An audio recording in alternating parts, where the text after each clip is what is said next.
So we're going to carry on where we left off. So last week we finished up with St. Kieran, and today we'll pick up again with the letter L for Lebwin. You wouldn't believe how hard it was to find a British saint beginning with L. I've had to fall back on one who, while he seems to have been born and educated in England, left at the first opportunity for the mission field. St. Lebwin was born in England of Anglo-Saxon parents and became a monk in Wilfrid's monastery at Ripon. Inspired by the example of St. Boniface, St. Willibrord, and other great English missionaries, he resolved to devote his life to the conversion of the Germans. After his ordination, he proceeded in 754 to Utrecht and was welcomed by St. Gregory, acting bishop of that place, who entrusted him with the mission of Overijssel on the borders of Westphalia and gave him a companion, Marchelm, a disciple of Willibrord's. He preached the gospel among the tribes of the district and erected a little chapel at Wilp on the west bank of the Issel. His personality and deep learning quickly won many to Christianity, even among the nobles, and it soon became necessary to build a larger church at Deventer on the east bank of the river. However, his great success aroused hostility among the pagans. Ascribing his conversions to witchcraft, they formed an alliance with the anti-Christian Saxons, burnt the church at Deventer, and dispersed the converts. After escaping with difficulty, Lebwin determined to voice the claims of Christianity at the National Assembly, the Althing of the Saxons, in Markla, in northwest Germany. Here he pointed out to the Saxons how useless their gods were and warned them of impending destruction at the hands of a powerful king unless they converted to Christianity. He was sufficiently persuasive they not only allowed him to escape with his life, but allowed him to preach unmolested in the territory allotted him. On his return to Friesland, Lebwin rebuilt the church at Deventer, where he was later buried. The exact date of his death is unknown. However, it's almost certain it occurred before 776, because during that year, the Saxons attacked and burnt the church, and yet they couldn't identify his remains inside the church after 3 days. His body and a copy of the Gospels, presumed to have been written by his hand, were still there in a church bearing his name until 882, when it was again destroyed by the Normans. Now, St. Levinus, whose relics were found by St. Ludger there, and who probably shares his feast day on November the 12th, is probably simply a Latinization of Lebwin. Assuming this to be true, he seems to have met a violent death, shown here in a painting by Rubens. According to the Passio of Levinus, during one of his sermons, he was attacked in the village of Esse by a group of pagans who cut off his tongue and his head. The villages of St. Leven's Esse, where he was murdered, and St. Leven's Hutan, where he was buried, were named after him, as well as Merck St. Levin in northern France. His remains were transferred to Ghent about the turn of the millennium, but went missing and are believed to have been destroyed in 1578. So, assuming those two to be the same person, his remains seem to have led what you might call a peripatetic life. We now move to M and St. Magnus of Orkney. Magnus Erlendsson, otherwise known as Magnus the Martyr, was the first son of Erlend Thorfinnsson, Earl of Orkney and Thora, and was born about 1080.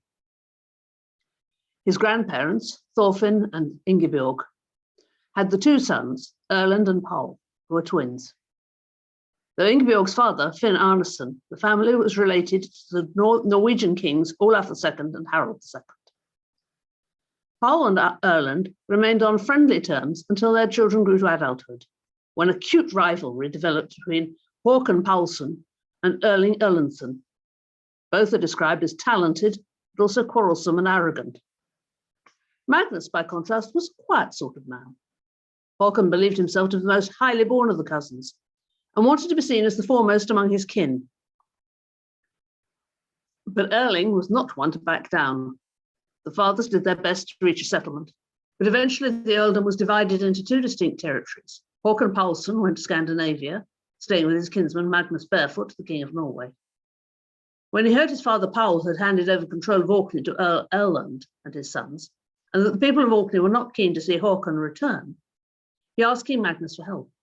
Magnus was persuaded, and in 1098 launched a campaign, taking his 8-year-old son Sigurd with him.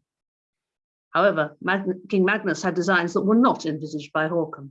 He took possession of the islands, deposing both Erland and Paul Thorfinnsson, who were sent to Norway as prisoners. Håkon and his cousins Magnus and Erling were taken by King Magnus as hostages, and Sigurd was installed as the nominal earl. From Orkney, King Magnus then set out on a raiding expedition, taking his hostages with him. The young Magnus Erlendsson, shown here in a forensic reconstruction from his skull, had a reputation for piety and gentleness, which the Norwegians viewed as cowardice. He refused to fight in the Viking raid on Anglesey because of his religious convictions, and instead stayed on board the ship during the Battle of the Menai Straits, singing psalms. His brother Erling died while campaigning with Magnus, either at that same battle or in Ulster. The young Magnus was obliged to take refuge in Scotland, but returned to Orkney in 1105 and disputed the succession with his cousin Håkon. Having failed to reach an agreement, he sought help from King Eystein of Norway, who granted him the earldom of Orkney, and he ruled jointly and amicably with Håkon until 1114. Eventually, however, the followers of the two earls fell out, and the sides met at the Ting, the assembly, on the Orkney mainland, ready to do battle. Peace was negotiated, and the earls arranged to meet each other on the island of Egilsay at Easter, each bringing only 2 ships. Magnus arrived with his 2 ships, but Håkon treacherously turned up with 8. Magnus took refuge in the island's church overnight, but the following day he was captured and offered to go into exile or prison. However, an assembly of chieftains, tired of joint rule, insisted that one earl must die. Håkon's standard-bearer refused to execute Magnus, and an angry Håkon made his cook Liftolf kill Magnus by striking him on the head with an axe. It was said that Magnus first prayed for the souls of his executioners. According to the sagas, the martyrdom took place after Easter on the 16th of April, 1115. Magnus was first buried on the spot where he died. According to his legend, the rocky area around his grave miraculously became a green field. Later, Thora, Magnus' mother, asked Håkon to allow her to bury him in a church. Håkon gave his permission, and Magnus was then buried at Christ Church at Bersay. There were numerous reports of miraculous healings and happenings, and in 1136, Bishop William of Orkney sanctified the murdered Earl Magnus, making him Saint Magnus. It's thought probable that St Magnus Church, Egilsay, was constructed on the island shortly afterwards, at or near the supposed site of the murder. This may have replaced the earlier church, which could have already been there at the time of the murder of Magnus.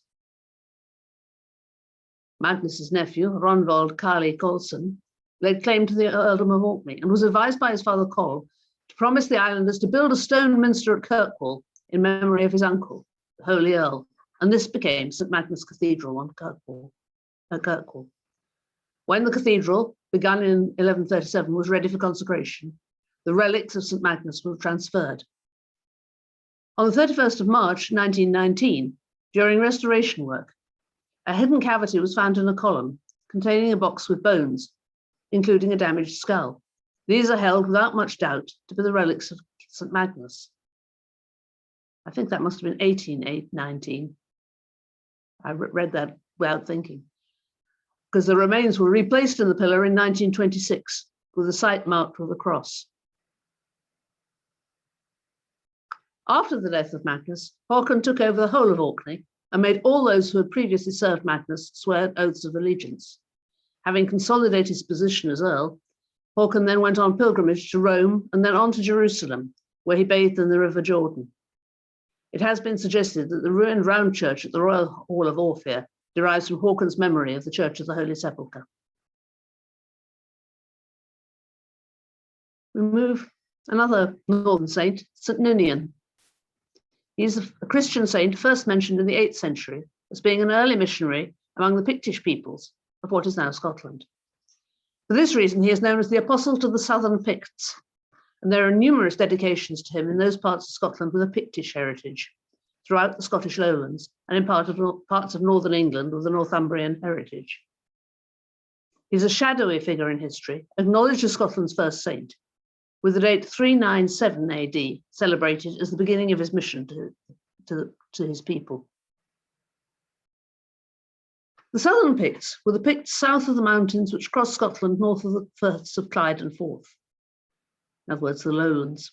They must once have been Christian because St. Patrick refers to them as apostate Picts. Christianity had flourished in Galloway in the 6th century. By the time of Bede's account in 731, the Northumbrians had enjoyed an unbroken relationship with Galloway for a century or longer, beginning with the Northumbrian predecessor state of Bernicia. Northumbria was establishing bishoprics in its sphere of influence to be subordinate to the Northumbrian Archbishop of York. One such bishopric was established at Whithorn in 731. The Latinus stone, shown here, dated to the early 5th century, is the earliest hard evidence we have for the conversion of the southern Picts. Ninian probably lived from about 360 to 432. It said he was British in origin, possibly of royal family, and that he studied Christianity in Rome before being sent to convert the Picts. According to Aelred of Rievaulx, he was consecrated as bishop while he was still in Rome, and on his way back to Britain met St. Martin in Tours. St. Martin sent masons with him on his homeward journey at his request, and they built a church of stone, the Candida Casa, White House, situated on the shore. On learning of St. Martin's death, Ninian dedicated the church to him. This would date the dedication to 397. During recent archaeological excavations, remains of white plastered wall remains were found, possibly indicating the first church. The story goes that Ninian established an episcopal see at the Candida Casa in Whithorn. The god sent him a miraculous bell to call his monks together, and that he died on the 16th of September, 432, after having converted the Picts and returned home, being buried in a stone sarcophagus near the altar of his church at Whithorn. In the smaller picture shown here, the posts mark the outline of the church of Bede's day. The evidence for the earlier church comes from just behind the left wall, the wall on the left there. Whithorn's history as an early Christian centre cannot be doubted. Archaeologists have shown that from the earliest settlement in the 5th century, people were trading and importing luxury goods from the Mediterranean and were working the land to produce food together. The Latinus stone, which we saw earlier, the earliest Christian monument in Scotland, shows the community was Christian. Historically, we do know that from the 7th century, people have made a pilgrimage to visit the site of St. Ninian, the shrine of St. Ninian in Whithorn, believing in his power to cure illness and perform miracles. The town became a cult centre, and over many centuries, both kings and commoners made the journey, and the fame of Ninian and Whithorn spread. In the 7th century, Whithorn came under the control of the Northumbrian Church. The complex of buildings revealed from this time was able to feed and house visitors to the shrine. One of a probable range of churches was also discovered with a burial chapel decorated with stained glass windows. Archaeology shows that new churches were constantly being built and altered in Whithorn. By the 12th century, there was a huge cathedral on the hillside with a thriving town around it. The many people visiting the shrine needed food and other trades in the town, much like a visitor to the town today. It was only after the Reformation that Whithorn's fortunes began to fail. Pilgrims do still visit Whithorn, and others come to discover the history of the town and its role in shaping the history of Scotland. We move on to O for Ovin, a much more local saint to us. Ovin was born in a noble family in East Anglia.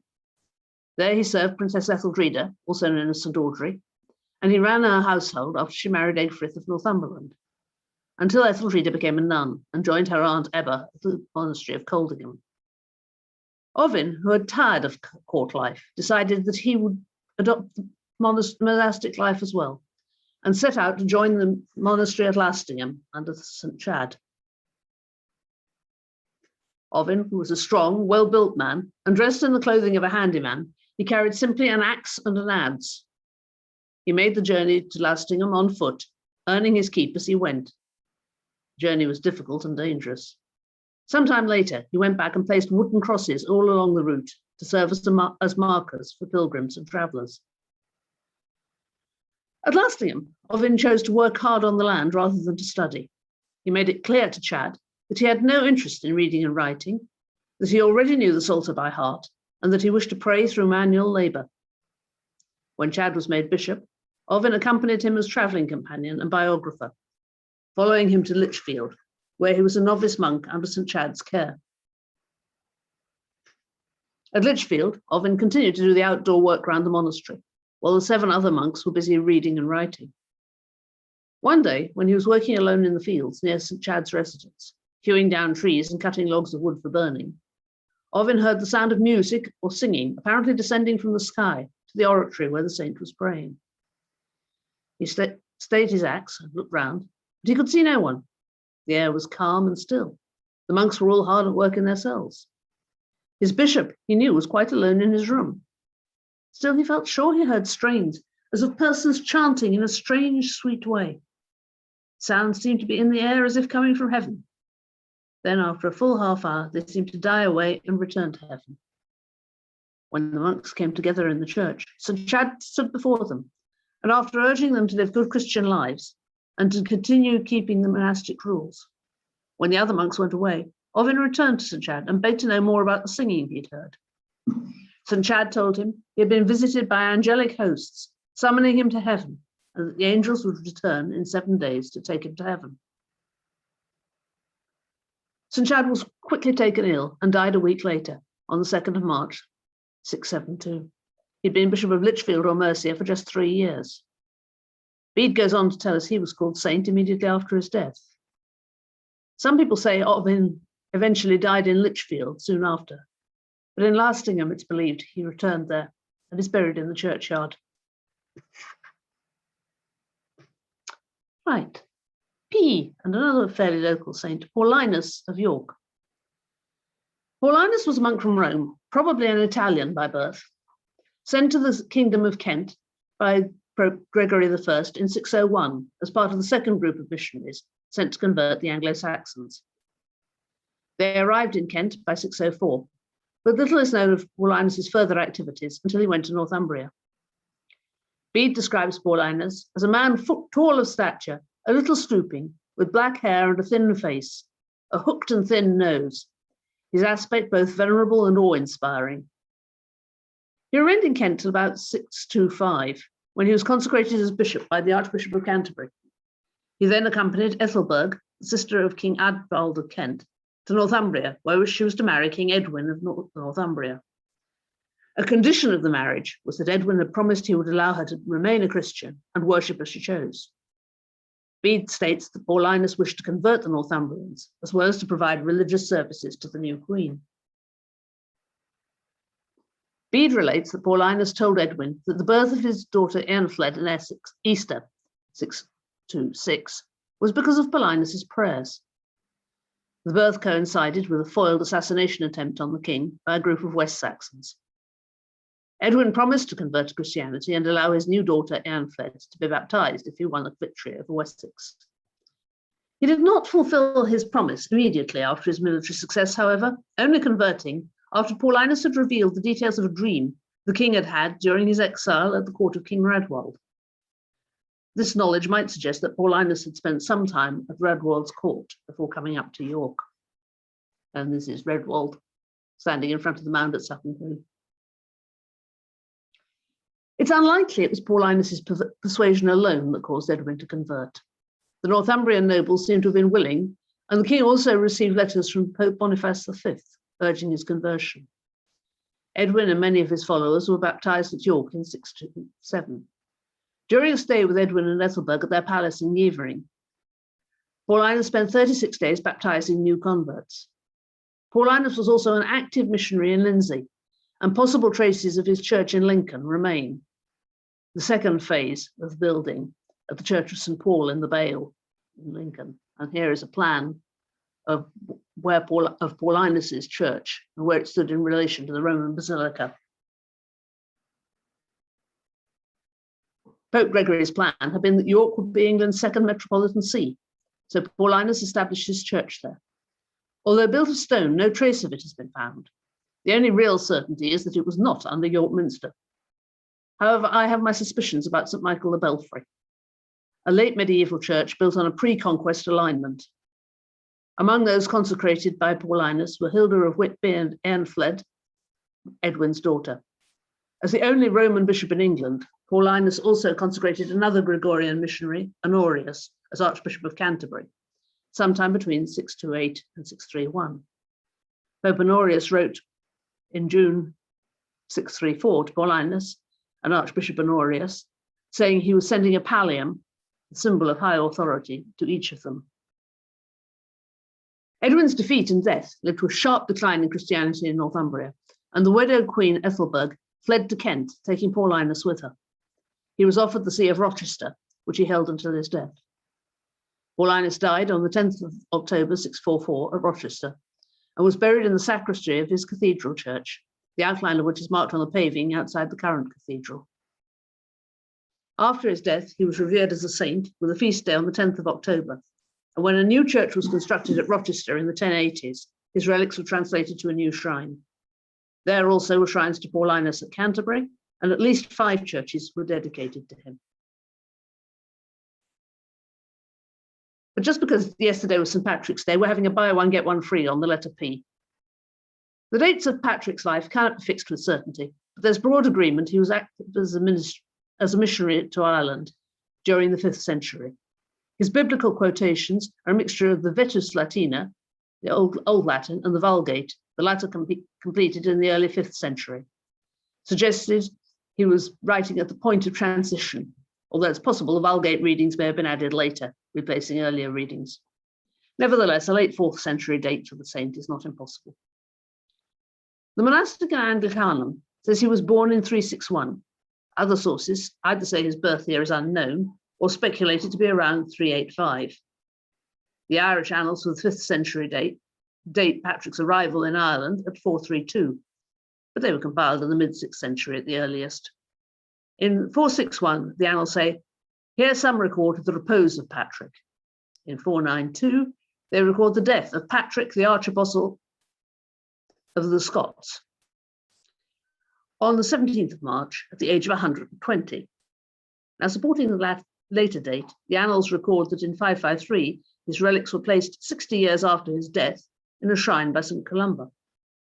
Early medieval tradition credited him with being the first Bishop of Armagh and Primate of Ireland, and referred to him as the founder of Christianity in Ireland, converting a society practicing a form of Celtic polytheism, despite evidence of earlier Christian presence in Ireland. 2 Latin works survive, which are generally accepted as having been written by him. These are the Confessio and the Letter to the Soldiers of Coroticus, from which come the only generally accepted details of his life. The Confessio is the more autobiographical of the 2, and in it he gives a short account of his life and his mission. Patrick was born in Roman Britain. His birthplace isn't known with any certainty. Some traditions place it in England, one identifying it as Ravenglass in Cumbria. But claims have also been advanced for locations in both present-day Scotland and Wales. Calpurnius, his father, was a decurion and deacon. His grandfather, Potitius, was a priest from Bonavon to Bernia. Patrick, however, was not an active believer. According to Patrick himself, at the age of 16, he was captured by a group of Irish pirates. They took him to Ireland, where he was enslaved and held captive for 6 years. Patrick writes in the Confessio that during that time he spent in captivity was critical to his spiritual development.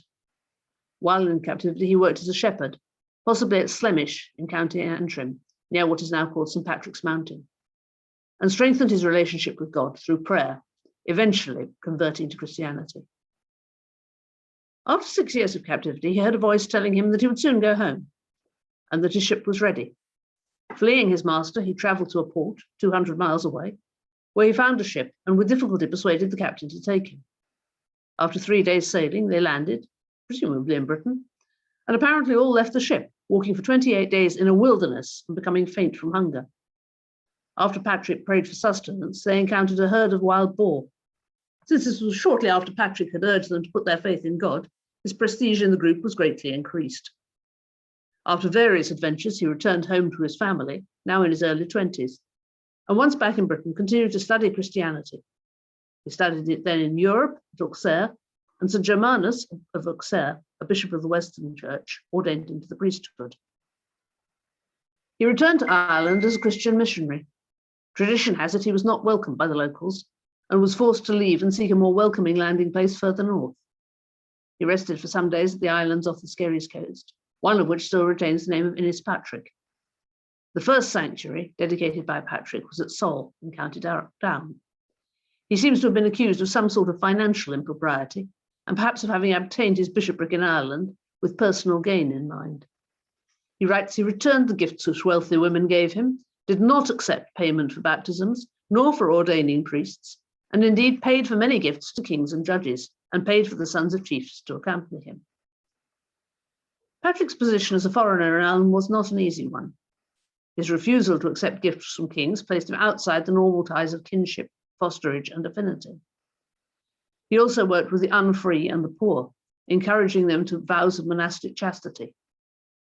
Many early churches were combined with nunneries founded by his noble female converts. Legend credits Patrick with teaching the Irish about the doctrine of the Holy Trinity by showing people the shamrock, using it to illustrate the Christian teaching of three persons in one God. This story first appears in writing in 1726, though may well be older, and the shamrock has since become a central symbol for St. Patrick's Day. The absence of snakes in Ireland has been noted from as early as the 3rd century, but later legend has attributed the banishment of snakes and all reptiles from the island to Patrick. The earliest record of a legend about Patrick ridding Ireland of venomous creatures date to the 13th century by Gerald of Wales, who expressed skepticism about the veracity of the story. The more familiar version of the legend is given by Jocelyn of Furness, who says that the snakes had all been banished by Patrick chasing them into the sea after they attacked him after a 40-day fast he was undertaking on top of the hill. However, sadly, all the evidence suggests that post-glacial Ireland never had snakes. During his evangelizing journey back to Ireland from his parents' home, he is understood to have carried with him an ashwood walking stick or staff. He thrust this stick into the ground wherever he was evangelizing. And at the place now known as Aspatria, Asher Patrick, the Christian message took so long to get through to the people there that the stick had taken root by the time he was ready to move on. The National Museum of Ireland in Dublin possesses a bell first mentioned, according to the Annals of Ulster, in the year 552. This was part of a collection of relics of Patrick removed from his tomb 60 years after his death by St. Columba to be used as relics. The bell is described as the Bell of the Testament, and under the direction of an angel, Columba sent it to Armagh. The bell was encased in a bell shrine, a distinctive Irish type of reliquary made for it, as an inscription records, sometime between 1091 and 1105. The bell itself is simple in design, hammered into shape with a small handle fixed to the top with rivets. Originally forged from iron, it has since been coated in bronze. The bell is accredited with working a miracle in 1044, and having been coated in bronze to shield it from human eyes, for which it would be too holy. Local tradition Haitian states that St. Patrick was shipwrecked off the coast sometime in the 5th century and subsequently established a small chapel there. The remains of St. Patrick's Chapel date from the 8th or 9th century, and it's built of sandstone rubble. Most of the south wall, the east gable wall, and the east part of the north wall are still present. Near the chapel is a group of 6 rock-cut tombs and a separate group of 2 rock-cut tombs. Each tomb has an associated socket, probably intended for a timber cross. And I may add, I was told in all seriousness yesterday that St. Patrick was actually buried there.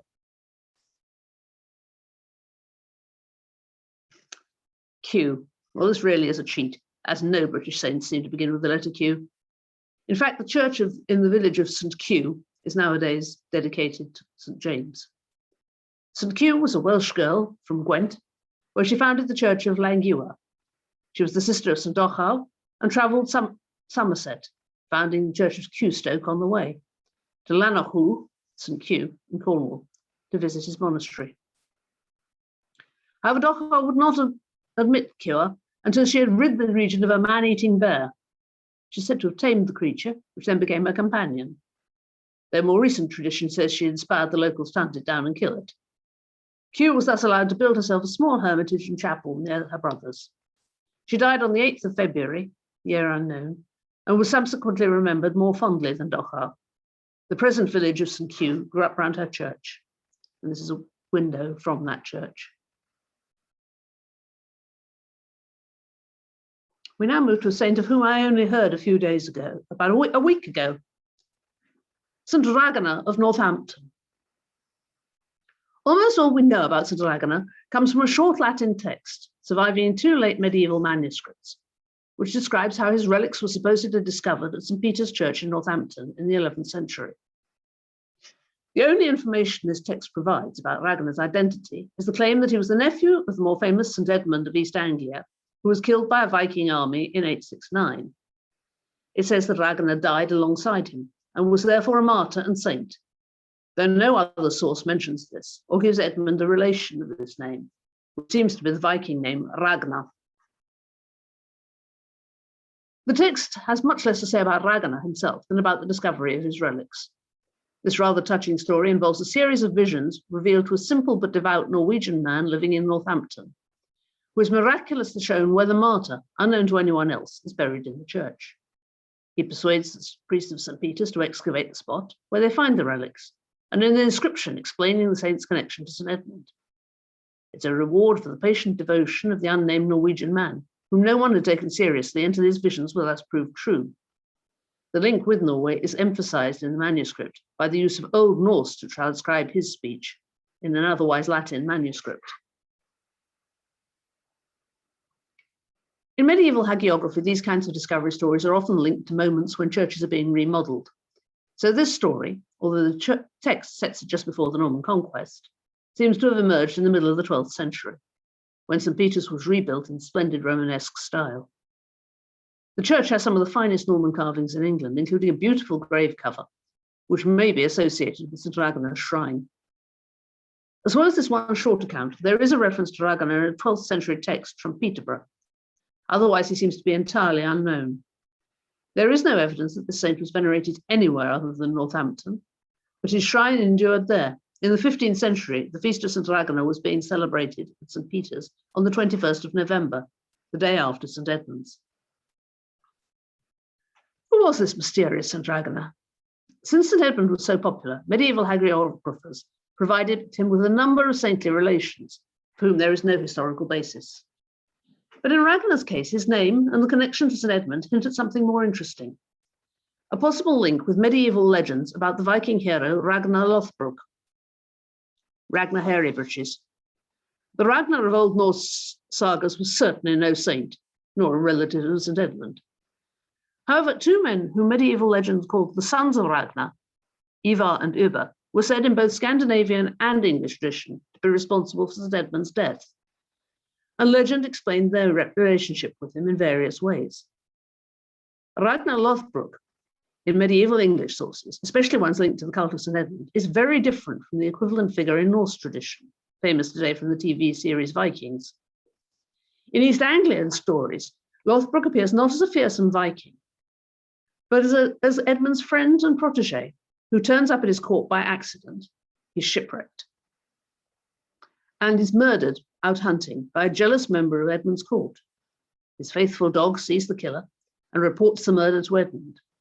His murder leads his sons Ivar and Ubba to avenge his death by killing Edmund and invading East Anglia in retribution. Here, the killer flees the court and sets sail to Denmark to tell Ragnar's sons that Edmund has killed their father. The sons vow vengeance and invade England at the head of the great heathen army, culminating in the capture and martyrdom of St. Edmund. The parallels between the story of Ragnar and Edmund are clear: the brutal murder, the loyal dog or wolf. What the story of St. Ragnar really shows is how a saint could be created to account for finds made in the renovation of a great church out of very little material. But it does seem that he is, in fact, quite possibly, Ragnar Lothbrok under a different name. To quote a recent tweet, "Today I viewed the alleged grave slab of St. Ragnar in St. Peter's, Northampton. Vicars and church wardens, if you haven't dug up a random body and proclaimed an exciting new saint, then you haven't done everything to raise money for your church. It worked fine in the 11th century.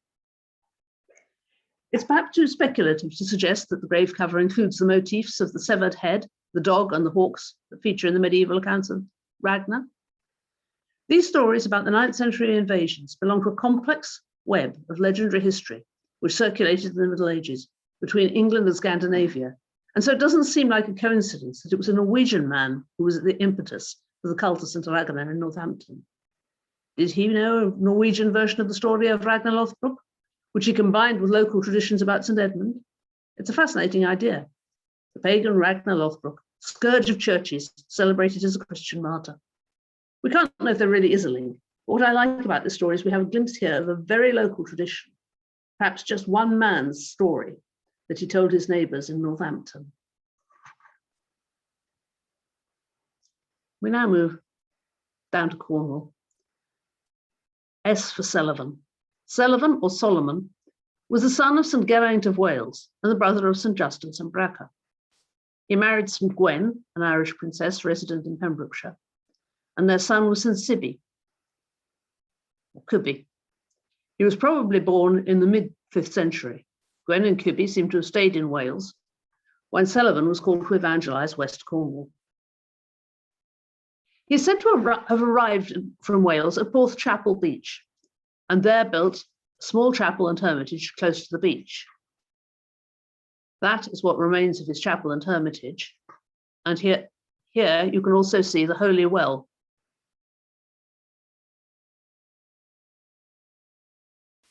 Before long, he built a more substantial church at the top of the cliff, close to the Holy Well that bears his name, and is still used.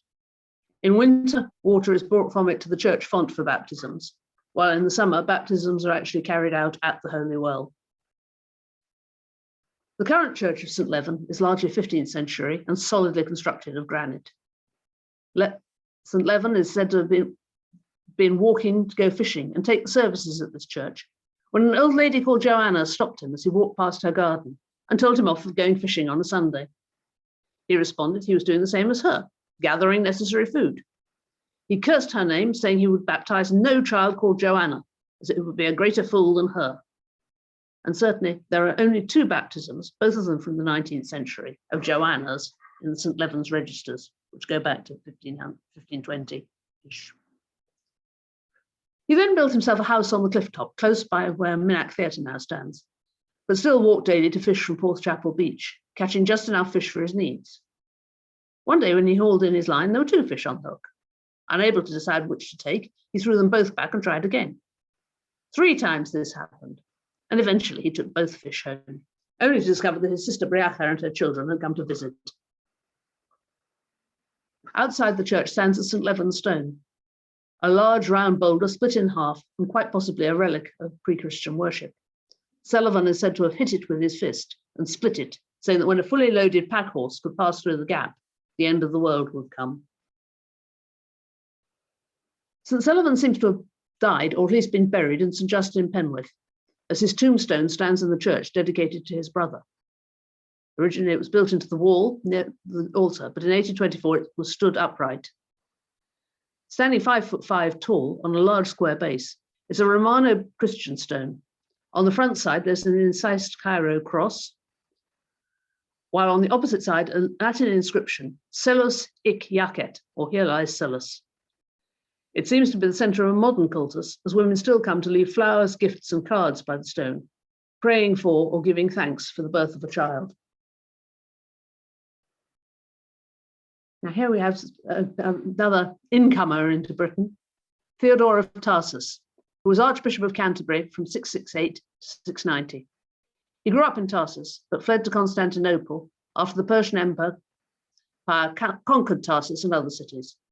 After studying there, he relocated to Rome and was later installed as the Archbishop of Canterbury. Accounts of his life appear in 2 8th century texts, and he's best known for his reform of the English Church and establishment of a school in Canterbury.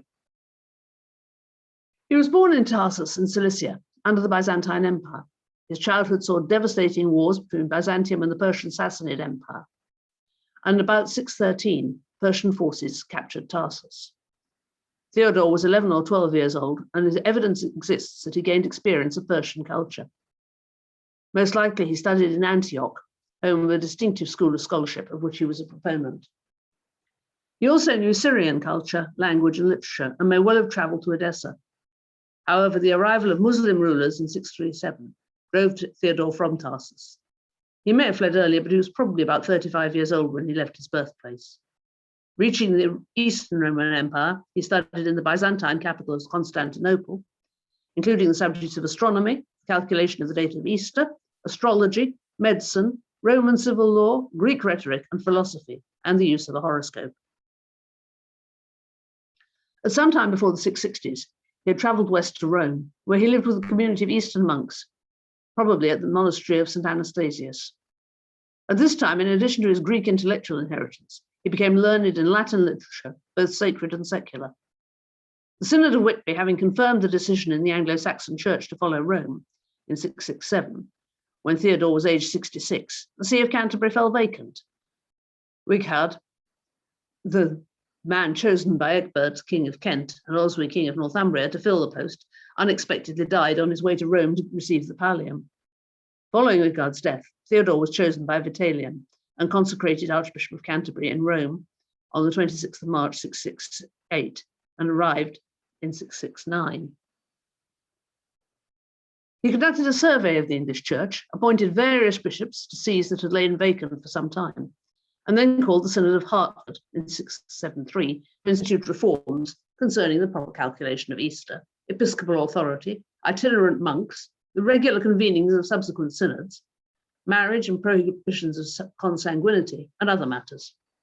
He also proposed dividing the large diocese of Northumbria into smaller sections, a policy which brought him into conflict with Wilfrid, who had become Bishop of York in 664. Theodore deposed and expelled Wilfrid in 678, dividing his diocese in the aftermath. The conflict with Wilfrid continued until its settlement in 687. Theodore established a school in Canterbury, providing instruction in both Greek and Latin, resulting in a golden age of Anglo-Saxon scholarship. He attracted large numbers of students, instructing them in the Holy Scriptures and poetry, astronomy, and the calculation of the church calendar. He also taught sacred music, introduced various texts, knowledge of Eastern saints, and may have been responsible for the introduction of the Litany of the Saints into the West. Pupils from this School of Canterbury were sent out as Benedictine abbots in southern England, disseminating the curriculum of Theodore. He died on the 19th of September, 690, at the age of 88, having held the archbishopric for 20 years. He was buried in Canterbury, in the church known today as St. Augustine's Abbey. At the time of his death, it was called St. Peter's. We now move to U for Uncumber.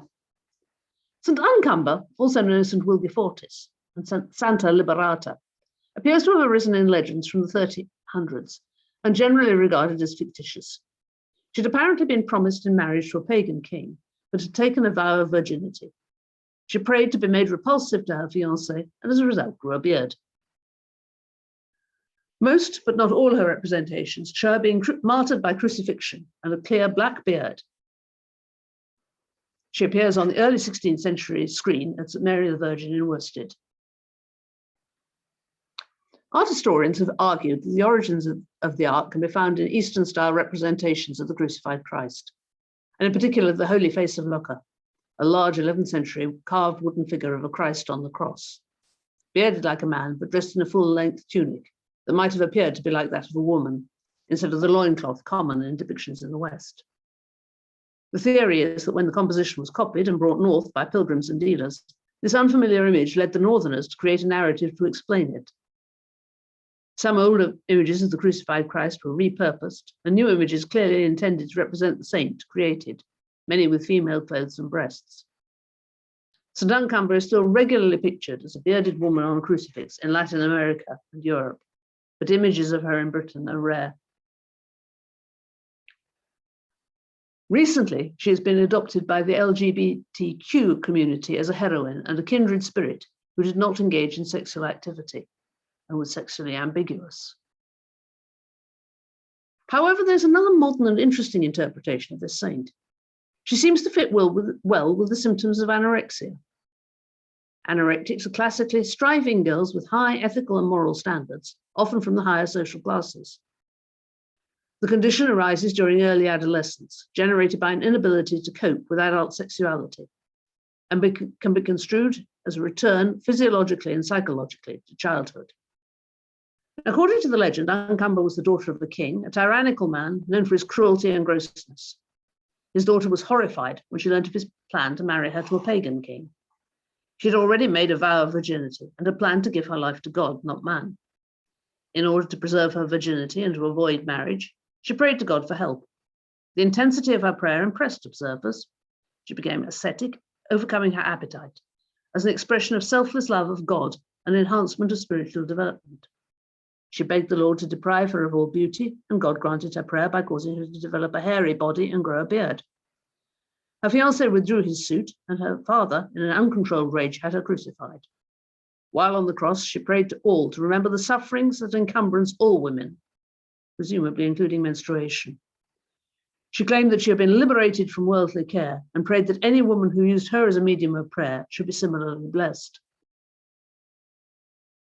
Consistently, she's seen as a thoughtful girl who sought guidance from the church and rejected the worldly interests of her sisters. The church in later years saw her as a girl of high moral standards and applauded her tendency to seclude herself in prayer and her desire for virginity, her asceticism and wasting. In the Europe of the Dark Ages, it was customary that declarations of marriage should be made at the time of menarche. She was therefore a young girl, having just approached puberty and coming from an affluent background.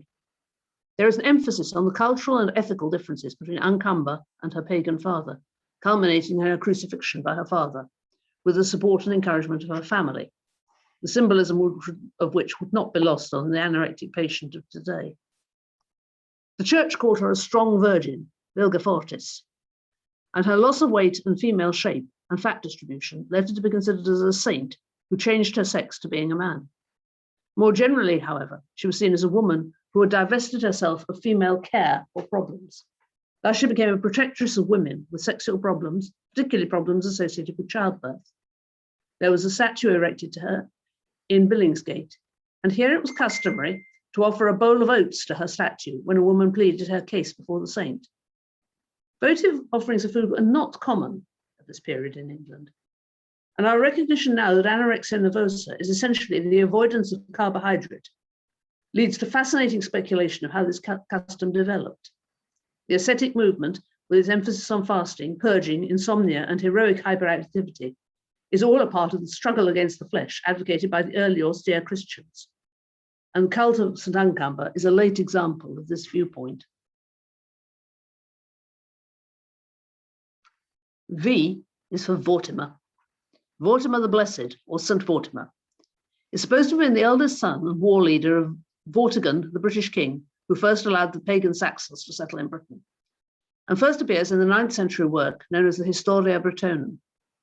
According to the Historia, his father Vortigern allowed Saxons under Hengist and Horsa to settle on the island of Thanet and offered them provisions in exchange for their service as mercenaries. After a period of Saxon encroachment, exacerbated by the disgraceful behavior of his father, Vortimer had had enough. He went to St. Germanus, and falling down at his feet, he sued for pardon and to make atonement for the disgrace brought upon Germanus by Vortigern's incest. Gave the bishop the land where he had endured such abuse to be his forever. Vortimer then rose up against the Saxons, offering 12 pennies reward for the head of any heathen brought to him. Mustering his forces, he pushed the Saxons back to Thanet and eventually drove them back into the sea. It is said that Vortimer was so big and strong that he fought using a tree which he had felled and uprooted with its branches, and with it felled Horsa. After he drove out the Saxons, he began to restore his subjects their possessions, which had been taken from them, and at the instance of St. Germanus to rebuild the churches. In about 455, he is said to have been poisoned by his Saxon stepmother Rowena, and Vortigern regained the crown. Vortimer told his followers to bury him at the place where the Saxons first landed in Britain, to prevent further invasion. However, his followers failed to heed this warning, instead burying him at Billingsgate in London, and the Saxons duly returned. Vortimer was regarded as holy enough to enter sainthood on the basis of being blessed by St. Germanus for restoring Christian churches and property. He was the father of Madron, or Materiana, who has churches dedicated to her in Madron, Tintagel, and Minster, and went on to become the mother of St. Winifreda. We now move to somebody of slightly more historical validity, shall we say, St. Wilfrid. Wilfrid, born about 633 and dying in 710, was an English bishop and saint. Born to a Northumbrian noble, he entered religious life as a teenager and studied at Lindisfarne, at Canterbury, in Gaul, and at Rome. He returned to Northumbria about 660 and became the abbot of a newly founded monastery at Ripon, formed around a group of monks from Melrose Abbey, followers of the Irish monastic customs. Wilfrid immediately sacked the abbot because he wouldn't follow Roman customs. Cuthbert was another of the monks expelled. He introduced the rule of St. Benedict into Ripon, claiming that he was the first person in England to introduce it. Shortly afterwards, he was ordained a priest. In 664, he attended the Synod of Whitby as a member of the party favouring the continental practice of dating Easter. Wilfrid was chosen to present the Roman position to the council and also acted as an interpreter for those who didn't speak Yorkshire. Wilfrid's speech in favour of adopting Roman church practices helped to win the day, though most Irish churches did not adopt the Roman date of Easter until after 700. Those monks and clergy unable to accept the Whitby decision left Northumbria, some going to Ireland and others to Iona. After Whitby, Wilfrid became the most prominent Northumbrian cleric and was elected to a bishopric in Northumbria. Wilfrid refused to be consecrated in Northumbria as there were no bishops in Britain who he considered to have been validly consecrated. He went to Compiègne to be consecrated the Bishop of Paris. Wilfrid delayed his return from Gaul, only to find on his arrival back in Northumbria that Chad had been installed as bishop in his place. The reason for Wilfrid's delay has never been made clear. Denied episcopal office, he spent the next 3 years as abbot of Ripon. He performed episcopal functions in Mercia and Kent, but never did so north of the River Humber. After becoming Archbishop of Canterbury in 668, Theodore of Tarsus resolved the situation by deposing Chad and restoring Wilfrid as the Bishop of Northumbria. For the next 9 years, Wilfrid discharged his episcopal duties, founded monasteries, built churches, and improved the liturgy. He was an advocate for the use of music in ecclesiastical ceremonies and sent to Kent for a singing master to instruct his clergy in the Roman style of church music, which involved a double choir who sang in antiphons and responses. It appears likely he was the first to introduce the Benedictine rule into England and was one of the first Anglo-Saxon bishops to record the gifts of land and property to his church, which he did at Ripon. He set up schools and became a religious advisor to the Northumbrian Queen Ethelfreda, who donated the land at Hexham, where Wilfrid founded a monastery and built a church. Wilfrid dressed his household and servants in clothing fit for royalty and was accompanied on his travels by a retinue of warriors, one of whom, while at York, Wilfrid set to abduct a young boy who had been promised to the church, but whose family had changed their minds. However, his diocese was very large, and Theodore wished to reform the English church, a process which involved breaking up some of the larger dioceses. When Wilfrid quarrelled with Egfrith, the Northumbrian king, Theodore took the opportunity to implement his reforms despite Wilfrid's objections. After Egfrith expelled him from York, Wilfrid travelled to Rome to appeal to the papacy. Pope Agatho ruled in Wilfrid's favour, but Egfrith refused to honour the papal decree and instead imprisoned Wilfrid on his return to Northumbria before exiling him. Wilfrid spent the next few years in Selsey, now in West Sussex, where he founded an episcopal see and converted the pagan inhabitants of the Kingdom of Sussex to Christianity. Apparently, the Sussex area had been experiencing a drought for 3 years before Wilfrid's arrival, but miraculously, when Wilfrid arrived and started baptizing converts, it began to rain. Bede attributes Wilfrid's ability to convert them to his teaching them how to fish. Theodore and Wilfrid settled their differences, and Theodore urged the new Northumbrian king, Aldfrith, to allow Wilfrid's return. Aldfrith agreed to do so, but in 691 he expelled Wilfrid again. Wilfrid went to Mercia, where he helped missionaries and acted as bishop for the Mercian king. He appealed to the papacy about his expulsion in 700, and the Pope ordered that an English council should be held to decide the issue. This council, held at Austerfield in South Yorkshire in 702, attempted to confiscate all of Wilfrid's possessions, and so Wilfrid travelled to Rome to appeal against the decision.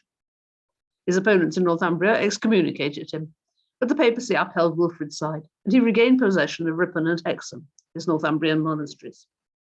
When Bosso of York died, Wilfrid didn't contest the decision to appoint John of Beverley to York, but simply took over John's role as Bishop of Hexham.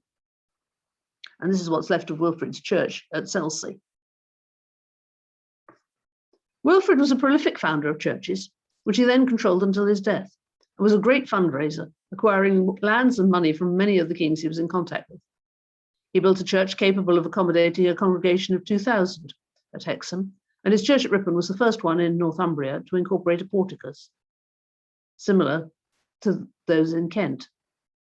After his final return to Northumbria, Wilfrid retired to the monastery at Ripon, where he lived till his death during a visit to Oundle at the age of 75.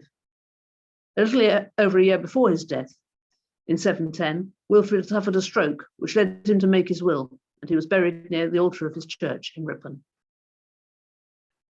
His feast day is the 12th of October.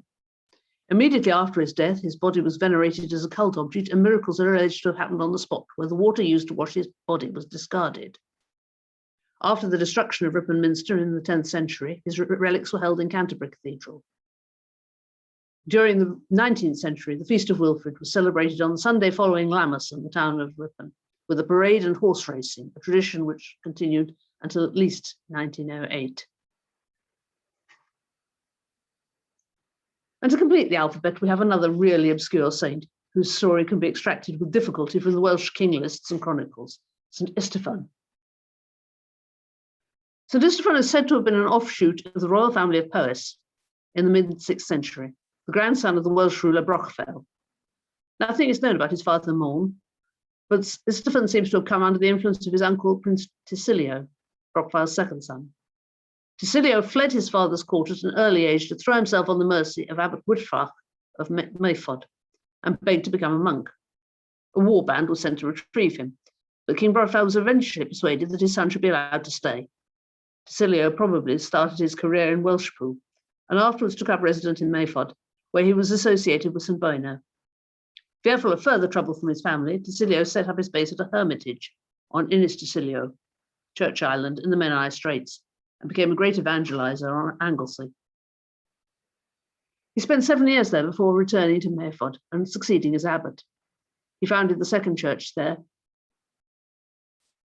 the Eglwys Tysilio, and it was probably there that young Estephan joined him as a choir monk. He's described as Tysilio's bard.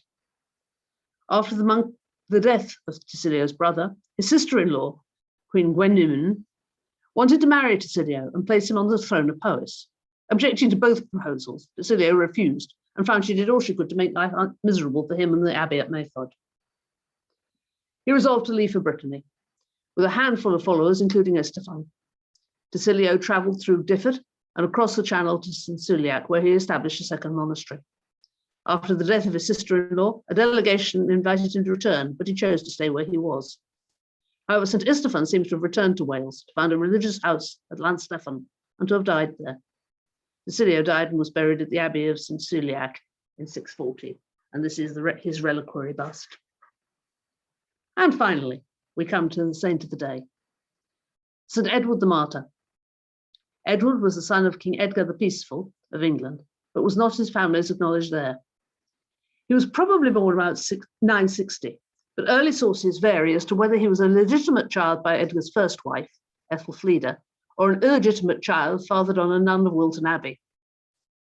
Either way, it's clear Edward's mother did not survive long after his birth, and the child was baptized by St. Dunstan. A charter of 966 describes Elfrith, whom Edgar had married in 964, as the king's lawful wife, and their eldest son Edmund as the legitimate son of the king. Edward is noted as the king's son. On Edgar's death in 975, the leadership of England was contested, with some supporting Edward's claim to be king and others supporting his younger half-brother Ethelred the Unready, recognised as a legitimate son of Edgar.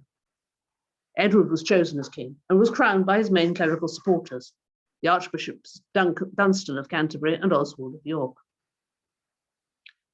Edgar had been a strong ruler who'd forced monastic reforms on a probably unwilling church and nobility, aided by the leading clerics of the day, Dunstan and Oswald, and Bishop Ethelwald of Winchester. By endowing the reformed Benedictine monasteries with the lands required for their support, he dispossessed many lesser nobles for the benefit of the monasteries. Secular clergy, many of whom would have been members of the nobility, have been expelled from the new monasteries. While Edgar lived, he strongly supported the reformers, but following his death, the discontents of these changes had provoked came into the open. The leading figures had all been supporters of the reform, but they were no longer united and were divided as to whether Edward or Ethelred should succeed Edgar. Neither law nor precedent offered much guidance. The choice between the sons of Edward the Elder had divided his kingdom, and Edgar's elder brother Edward had been forced to give over a large part of the kingdom to Edgar. Queen Dowager certainly supported the claims of her son Ethelred, aided by Bishop Ethelwald, and Dunstan supported Edward, aided by his fellow Archbishop Oswald. In time, Edward was anointed by the archbishops of Kingston-upon-Thames, most likely in 975. After recording his succession, the Anglo-Saxon Chronicle reports that a comet appeared and that famine and manifold disturbances followed. The manifold disturbances, sometimes called the anti-monastic reaction, appear to have started soon after Edgar's death. In some places, the secular clergy who had been driven from the monasteries returned, driving the regular clergy out in their turn. More generally, the magnates took the opportunity to undo many of Edgar's grants to monasteries and to force the abbots to rewrite leases and loans to favour the local nobility. Very few charters survived from Edward's reign, perhaps as few as 3, leaving Edward's brief reign in obscurity. During Edgar's reign, dies for coins were cut only at Winchester and distributed from there to other mints across the kingdom. But Edward's reign permitted dies to be cut locally at York and at Lincoln. The general impression is of a reduction or breakdown of royal authority in the Midlands and North, but that the machinery of government more or less continued to function. Edward appears, according to some accounts, to have been a pleasant youth and to have possessed many of the better qualities of his father.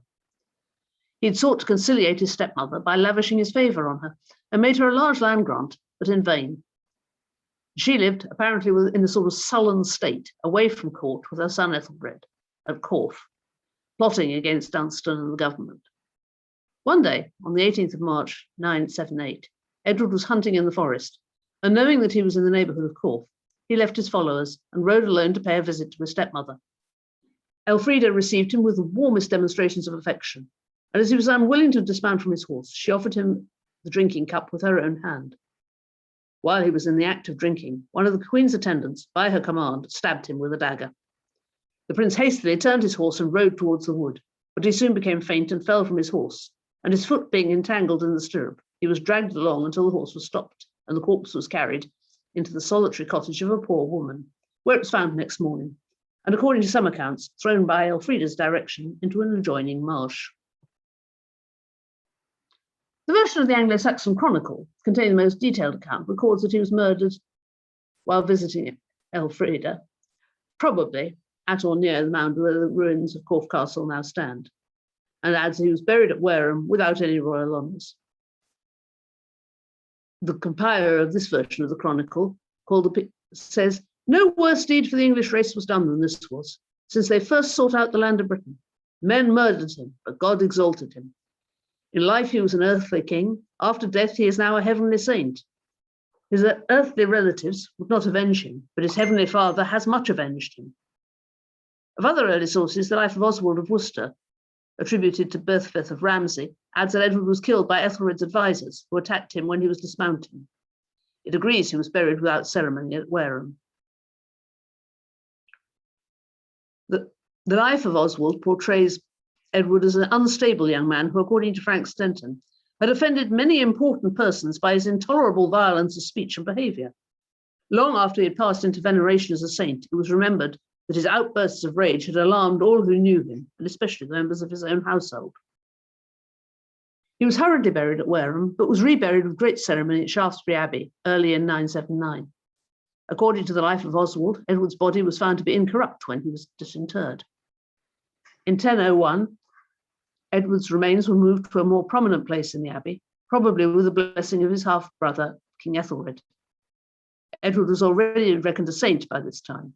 Edward was a martyr only in the broad sense of one who suffers an unjust death, but his cultus was considerable, encouraged by the miracles reported from his tomb at Shaftesbury. The relics of St. Edward were venerated in the monastery's shrine until the dissolution under Henry VIII, when the monastery was dissolved and almost completely destroyed. It was during this period that the relics disappeared. They were not seen again until 1931, when they were found in the grounds covering the ruins of the Abbey Church. The grounds were then in private hands, and they came across a package of bones believed to be the relics of St. Edward. These eventually were given to the Russian Orthodox, and enshrined in their church in Brookwood in 1984. And there we are, the end.